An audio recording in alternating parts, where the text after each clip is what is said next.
superheroes. We were born with superpowers.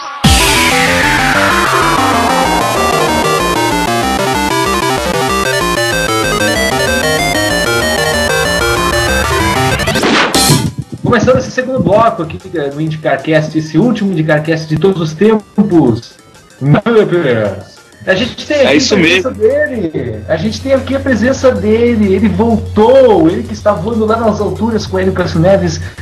Felipe Dutra. Aqui, ó. Tudo bem, Felipe? E aí, galera, tudo bom? Olá, Daniel. Olá, todos da mesa. Ó. Sinta aqui o barulho, a brisa do lago.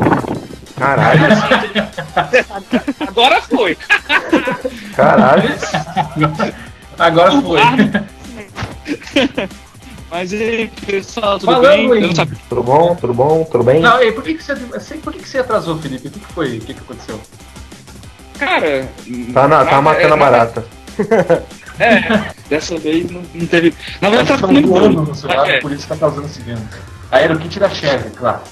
Falando em Aerokit da Chevy, vocês sabem o que aconteceu. Falando também em voar, falando nessas coisas, nessas trocadilhos que a gente faz propositalmente para você tentar entender o que a gente está falando, a gente vai falar aqui agora sobre os Aerokits da Chevy, porque 3 carros voaram com eles. No circuito de Anápolis causaram até um certo susto em todo mundo aí, mas todos os pilotos ficaram bem, entre eles o Hélio Cássio Neves, que deu um backflip com 900 no ar, o Joseph Newgarden, que bateu a like, não sei, um comentário lá no grupo do IndyCar, ele pareceu bastante, mas ele bateu bem forte no muro na curva 1, e o Ed Carter, que bateu logo antes do treino classificatório, e causaram aí certo susto em todo mundo, muita preocupação, muita gente falando que esse Aerokit deveria ser revisado. E a Pipaman também bateu forte. Não, a Pipaman bateu, mas não é por causa do Aerokit. A gente vai falar já do que aconteceu nos treinos e tal, mas a gente vai falar agora exclusivamente dos Aerokits, pelo menos nesse primeiro momento. Por quê? Porque a gente vai falar dos Aerokits apenas? Porque é muita coisa. Houve muita polêmica em volta desses Aerokits, que eles são, como alguns fãs disseram, assassinos, que eles são altamente perigosos, que eles nem deveriam ser colocados na pista, que a Indy 500 deveria ser cancelada, e entre as outras atrocidades que o pessoal falou aí sobre esses acidentes. A gente vai comentar sobre isso porque, entre essa polêmica, a gente vai explicar muita coisa que muito fã de Indy, ou que se diz fã de Indy, está equivocado. E se você é um desses que acha que os Aerokits deveriam ser banidos do mundo do automobilismo, a gente vai comentar aqui o porquê que não devem ser banidos.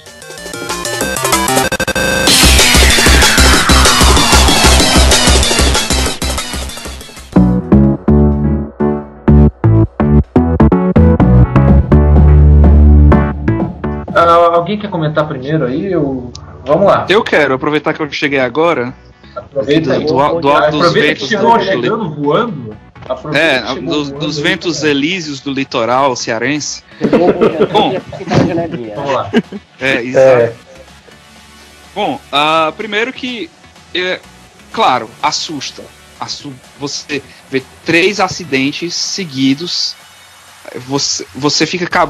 O do Hélio, principalmente, que foi muito plástico, assim, foi muito cinematográfico, realmente assusta. Steven ainda mais curtido. Foi George Lucas. Não, foi aquele do... O Michael... O do Transformers lá. O do Transformers. Michael Bay. Só faltou... Pronto, Michael Bay, o próprio. Dirigiu aquilo, sabe? E assim, e realmente a maneira com que a facilidade com que os carros decolaram assustou. Mas depois, assim, você vendo a explicação, é muito simples e... Sei lá, eu não... Depois eu fiquei perguntando como é que tem gente que ficou ainda, sei lá, com teorias da conspiração. Eu não sei nem se vocês já falaram aqui sobre as causas, não, né? Não. Então pronto, não. Já falando... Gente, é simples. O princípio, o DW12, ele é baseado no efeito solo. O conceito dele é no efeito solo. O fã da outra categoria sabe muito bem o que é o efeito solo. É até viúva disso aí. Então, Para quem não sabe, o efeito solo ele faz com que o fundo do carro, o assoalho do carro, tenha a forma de uma asa invertida. Mas por que, professor? Porque essa asa invertida, porque, por exemplo, no avião a asa tem uma maneira exposta de que com que quando ela corta o ar, ela faz com que o objeto levante. Sim. No carro já é o contrário, é para o carro colar no chão, a história do downforce. Ou seja, quando o carro inverte, ele vira uma asa de avião e vai decolar, empurra o carro. Isso é natural, isso é física. A física permite, como não diria o Galvão Bueno. Mas o problema é que até depois, estudando bem e tudo mais, as pessoas viram que... sei que eu tô falando muito, mas as pessoas viram que a coincidência de ter acontecido só nos carros da Chevy, o pessoal viu que realmente era porque o pacote aerodinâmico de treinos da Chevy, ele favorecia, potencializava esse efeito solo, e aí quando invertia acontecia essa tragédia. Pelo menos foi o que eu li, não sei se estou certo. Assim, só para dar uma resumida no que o Felipe falou. Qualquer carro é feito para andar em qual direção? Pra frente? À frente, né? Assim, toda a aerodinâmica do carro, ele é feito para o carro não decolar quando você está andando de frente. Não tem como você querer cobrar que um carro a 350 por hora não vai decolar, né? E não decole. Não tem como. É como até o Chat Schneider falou aí. O pessoal, categoria maldita. Você vê aqueles mesmos sites especiais, aquele mesmo site especializado de sempre falando: nossa, tarde trágica, não sei o que. Gente, pelo amor de Deus, vocês cobrem automobilismo, é pra vocês entenderem. Isso é uma coisa básica pra vocês entenderem. E Felipe, aquela emissora famosa lá, aquela mesmo, que não gosta da categoria americana, noticiou. Ela mesmo só noticiou porque teve uma decolagem do Hélio. Exatamente. Ela não noticiou as duas decolagens. Ela só noticiou tragédia e porque foi com o piloto brasileiro. Se não fosse com o piloto brasileiro, tava tudo bem. Estavam nem aí. Exatamente. Estavam nem aí. Assim, o que irrita um pouco assim é que assim, desde quando eu comecei a acompanhar automobilismo, uma das primeiras coisas que eu aprendi é que automobilismo é perigoso. É esporte de risco. Assim, eu, por exemplo, não vi cedo, eu comecei a acompanhar o automobilismo aí numa época que não tinha mais tanta morte assim como tinha há 20, 30 anos atrás, né? Então, assim, das categorias que eu acompanho, o acidente mais impressionante, assim, mais cinematográfico pra mim, foi aquele do Kubica. Sei. Na Fórmula Europeia, quando foi correr lá no Canadá. 2007. Né? 2007, isso.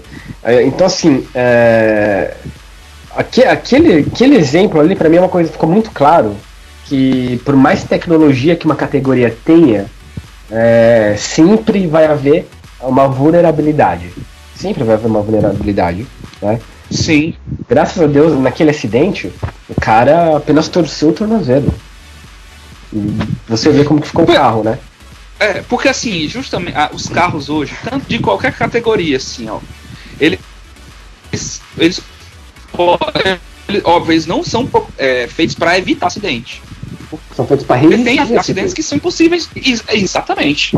Para resistir. Então, assim, que nem, por exemplo, houve essa primeira decolagem do Hélio Castro Neves aí. Assim, a primeira coisa que eu vi quando vi o acidente foi o quê? Porra, o cara saiu andando do carro.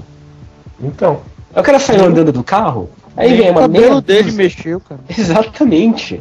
Aí vem uma meia dúzia de pessoas aí que se dizem fãs da categoria, que se dizem entendedores da categoria, e começa a prever um apocalipse. O carro não é seguro. Pensando que assim, porque como foi em treino, o carro tá andando sozinho. Muita gente achando que na corrida com 33 carros vai acontecer um Big One que nem o de Las Vegas 2011, que 15 carros capotem e andem uns em cima dos outros. Até Cara, o João, o moderador lá da fanpage, eu tô dizendo mesmo, ele colocou as fotos lá do grupo lá, desculpa. Ele colocou as fotos lá de Las Vegas. Não, galera, não quero não quero incentivar pânico, mas se lascar, né? Não, exatamente. E assim, e são pessoas que a gente convive aqui, assim, acho que a maior parte, se não 100% da nossa base de ouvintes, vem do Facebook, vem do grupo do WhatsApp, vem dessas ferramentas. Uhum. E são pessoas que a gente vê que estão comentando as coisas que a gente nunca viu e comentar alguma coisa boa. Sabe? Aí começa a prever o apocalipse, aí começa a falar mal da categoria. Assim, foi um acidente que, lógico, não estou falando que é um acidente bobo, não é um acidente bobo. Não é. Mas assim, a causa do acidente não é... Aliás, o foco do acidente não tem que estar nas decolagens. Qualquer carro ali, por melhor que fosse, ele iria decolar. O foco que a gente tem que ter aqui é tentar ver qual que é o problema com o kit. Se for com o kit o problema. Ou se não for apenas um mero acaso. Exatamente. Não, só para explicar assim rapidão. Eu até compreendo o que as pessoas acham que o carro bateu sozinho, o carro decolou sozinho, poderia ser pior do que um acidente envolvendo mais carros, que seria no caso durante a corrida. É que assim, aconteceu o acidente do Cohen, isso foi em 2012, quando o Power bateu embaixo do carro e o Cohen foi lançado pro ar, e se o Cohen não tivesse ali, o Cohen não estaria naquela situação. Não, foi em 2012. Foi em 2012 nesse acidente. É que o Cohen foi 2 vezes. O Cohen foi 2 vezes. Isso é interessante. Decolou 2 vezes. Mas assim, tá. Mas assim, isso pode acontecer? Pode. Mas não seria um acidente apocalíptico que aconteceu em Las Vegas. Isso seria bem raro de acontecer e os pilotos têm experiência o suficiente e reflexo o suficiente para evitar bater naquele carro que bateu ali na hora, mesmo que elas estejam a uns 350 por hora. Para isso serve a linha interna. Então, tem gente achando, que eu li no grupo da Indy, gente achando que vai acontecer só por causa dessas 3 decolagens. Não, que em citando corrida... 1º de maio de 94, ridículo. Nossa, gente citando, falou, estou pressentindo maio de 94 se repetir. Cara, pelo amor de Deus. E assim, quem tá ouvindo agora deve estar achando que a gente não se preocupa com a segurança. Não, nós nos preocupamos muito com a segurança. Pelo menos na minha visão.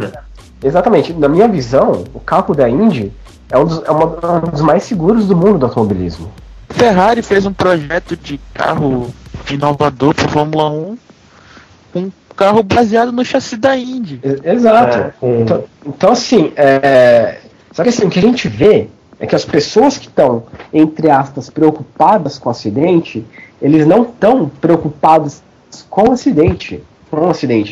Eles estão mais interessados em achar alguma brecha para falar mal da Indy. Exato. Né? Então assim, isso pra mim é o pior, porque e assim, isso não é só aqui no Brasil, tá? Para deixar claro. Lá nos Estados Unidos também tem uma turminha aí que faz isso. A gente chega ao ponto da categoria, né, botar uma limitação no motor para diminuir 5 milhas por hora. Meio que para dar um cala-boca nesse O que é 5 milhas por hora? Nada. O carro vai decolar do mesmo jeito. Exato. Mas assim, eu essa medida do treino, eu achei até que foi realmente pra, tipo assim, gente, tá bom. Foi um cala-boca. Então, exatamente. Tá, a zoada aí. Foi um cala-boca. Tá bom, fica de vocês aí, a gente vai fazer isso. Mas agora, assim, eu tava esperando, eu já tava esperando o recorde ser quebrado e tal. Até porque o Hélio fez... Porque ia ser facilmente. Eles já estavam fazendo 233. Exatamente. Depois dessa decolagem que gerou uma previsão de apocalipse, o mesmo piloto que decolou de um carro super inseguro pegou um carro extremamente igual e fez uma puta velocidade média que a gente não via há não sei quanto tempo. Não, e o próprio piloto, quando saiu do carro lá, o Ed Carpenter, ele não ficou com raiva do acidente, ele ficou com raiva porque ele perdeu o carro, ele perdeu tempo. Ele não ficou com medo de morrer nem nada disso. E lembrando que a capotagem do New Garden foi porque tinha um corte no pneu, é isso? Furou o pneu. A própria Firestone admitiu que, tipo, tava cortada e perdeu a estabilidade, bateu e capotou. Não, e a Ou gente seja- tem que ressaltar que nessas capotagens todas, o carro caiu meio que de cabeça para baixo. E o Santo Antônio dos carros, ele é tão grande que o cara passou com a cabeça e ele nem encostou lá no chão hora nenhuma. Aquele Santo Antônio muito criticado por essas mesmas pessoas. Então, a maioria dos Mim também. fãs... Eu era um que criticava o Santo Antônio, mas É. hoje eu me. Agora, está testemunhado, eu me calo. Muita Então, gente... então, né? Isso explica que o carro está cada vez mais seguro e a Indy não vai, assim, um acidente desses que o carro vai... inseguro, parem com as corridas em ovários. Gente, isso é um pânico desnecessário, tá? Ô, Daniel, A gente assim, vai... Daniel, só pra encerrar. Fala E aí, outra fala aí. coisa. Gente, houveram 10 mil voltas em testes. Isso aí. 10 mil Pessoal, voltas. o Matheus aqui tá comentando que eu concordo. Na verdade, o Carpenter estava nervoso porque o carro batido custou mais 3 milhões de reais para a equipe e para ele. Ou seja, ele estava chorando.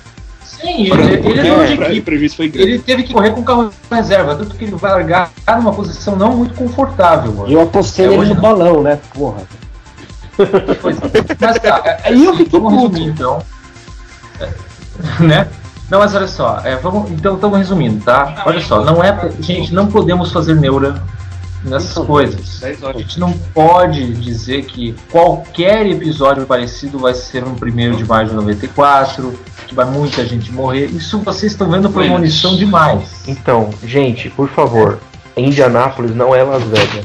É uma pista muito maior em largura e comprimento. Não tem Isso como é. dar um Big One de 15. E não é aquelas pistas que Não anda existe. todo mundo É. grudadinho em fileira. Não tem Pack Racing na Indy 500. É isso aí. A gente vai então Não para tem. o próximo bloco. No próximo bloco a gente vai falar sobre o Qualify, o treino cancelado pela chuva. Vamos também falar sobre a questão das velocidades, que a gente não falou nesse bloco, mas a gente vai terminar aqui, a gente vai passar para o próximo bloco. As velocidades que foram alcançadas aí nesses aerokits. E a gente já volta, caso você clique no próximo link. Valeu!